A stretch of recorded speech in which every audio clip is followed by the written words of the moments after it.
ఈ రోజు ఈ వీడియోలో 28 ఇయర్స్ లేటర్ అనే మూవీ గురించి మాట్లాడుకుందాం. Jodie Comer, Aaron Taylor Johnson, Alfie Williams leads గా డానీ బాయిల్ డైరెక్షన్ లో వచ్చిన హారర్ డ్రామా ఇది.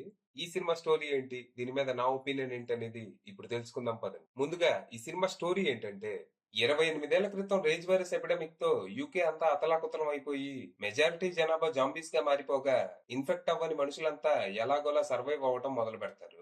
అలా కొంతమంది సర్వైవర్స్ మెయిన్ ల్యాండ్ కి దూరంగా ఒక చిన్న ఐలాండ్ లో స్థావరాలు ఏర్పాటు చేసుకుని జీవితం సాగిస్తూ ఉంటారు. రిసోర్సెస్ కోసం మాత్రం అప్పుడప్పుడు మెయిన్ ల్యాండ్ కి వెళ్ళొస్తూ ఉంటారు.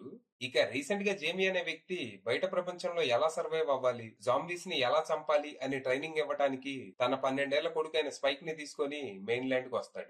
ఇక మొదటిసారి బయట ప్రపంచాన్ని చూసిన స్పైక్ కి ఎన్నో ప్రశ్నలు, సందేహాలు పుట్టుకొస్తాయి.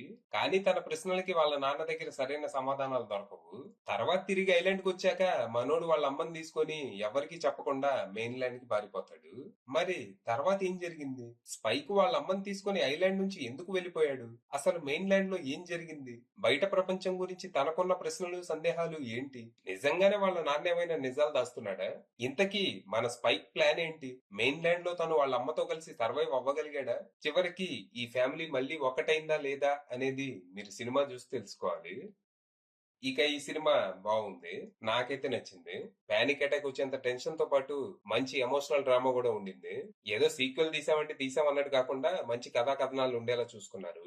ఒక జాంబీ ఇన్ఫెస్టెడ్ ల్యాండ్ లో తండ్రి కొడుకులు కలిసి చేసే అడ్వెంచర్ లా మొదలయ్యే సినిమా లాస్ట్ కు వచ్చేసరికి ఒక కమింగ్ ఆఫ్ ఏజ్ స్టైల్ లా మారిపోద్ది.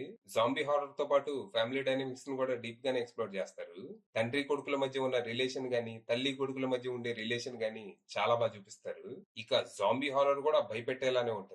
ఈ 28 సంవత్సరాల్లో జాంబీస్ బాగా ఎవాల్వ్ అవుతాయి. ఆల్రెడీ స్పీడ్ జాంబీస్, దీనికి తోడు అప్గ్రేడ్ కూడా తోడవడంతో ఇంకా డేంజరస్ గా మారిపోయాయి. ఇక పర్ఫార్మెన్స్ విషయానికి వస్తే వంక పెట్టడానికి ఏమీ లేదు. జోడీ కోమర్, ఎరన్ టైలర్ జాన్సన్, ర్యాఫైన్స్ ఇలా అందరూ చాలా బాగా చేశారు. కానీ షో స్టీలర్ మాత్రం స్పైక్ గా చేసిన ఆల్ఫీ విలియమ్సే. పిల్లాడు ఎరగదీసాడు. అసలు స్పైక్ గా యాక్ట్ చేశాడంటే కంటే జీవించాడని చెప్పొచ్చు. సెకండ్ హాఫ్ లో తనకి జోడీ కోమర్ కి మధ్య వచ్చే సీన్స్ బాగా ఎమోషనల్ చేస్తాయి. ఇక టెక్నికల్ గా సినిమా సాలిడ్ గా ఉంది. విజువల్స్ అద్దిరిపోయాయి. ఆంథోనీ మెంటల్ అందించిన సినిమాటోగ్రఫీ చాలా బాగుండింది.